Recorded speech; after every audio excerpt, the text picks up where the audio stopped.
So look at this problem here. We've got two fractions in different denominators, but they're already factored, so there shouldn't be too much to do here. Let's see if that's true.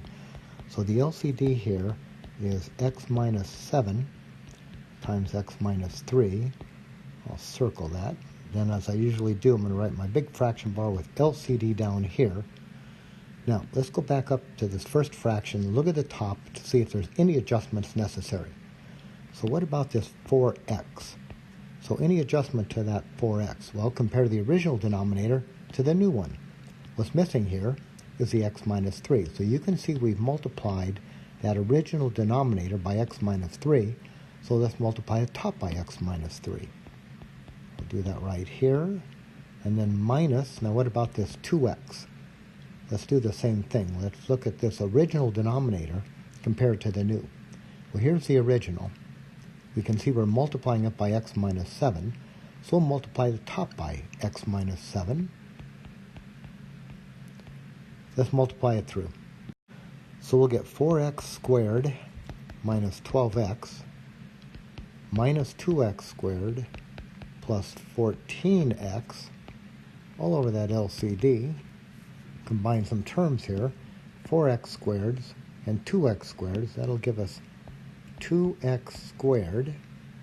And then minus 12x plus 14x will give us plus 2x. Now I'm still going to write LCD because I can do one more thing up here. I can factor a 2x out of here. So I'm going to do that. I'm going to factor, I'll do it right here.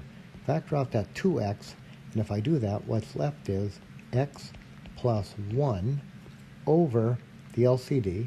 I'm going to write it because I can't do anything else to that numerator. X minus 7, x minus 3. Nothing cancels.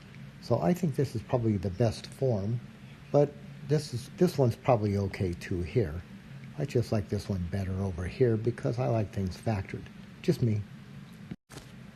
Now we're way up here in problem number 85, and look at these denominators. We're going to make this subtraction, but look at these denominators. They're the same. So all we have to do is take this leftmost top, subtract the rightmost top, and put it over that common denominator. So let's do that.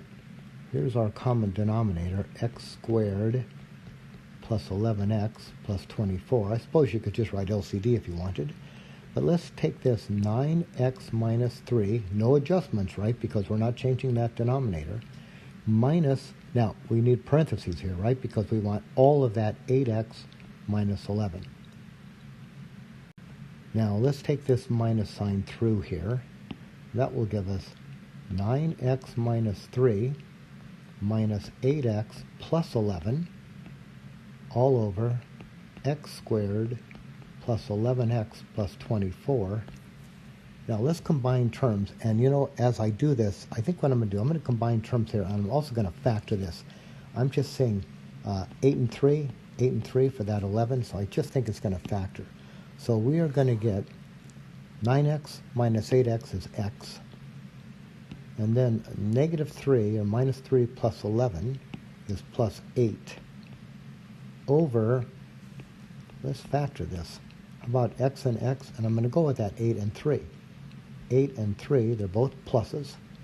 And now I can see, sure enough, that this x plus 8 will cancel with that one. Now you know when you draw a cancellation bar, there's a 1 left. So there's a 1 there, a 1 here. So what I've got now is 1 over 1 times x plus 3, which is x plus 3.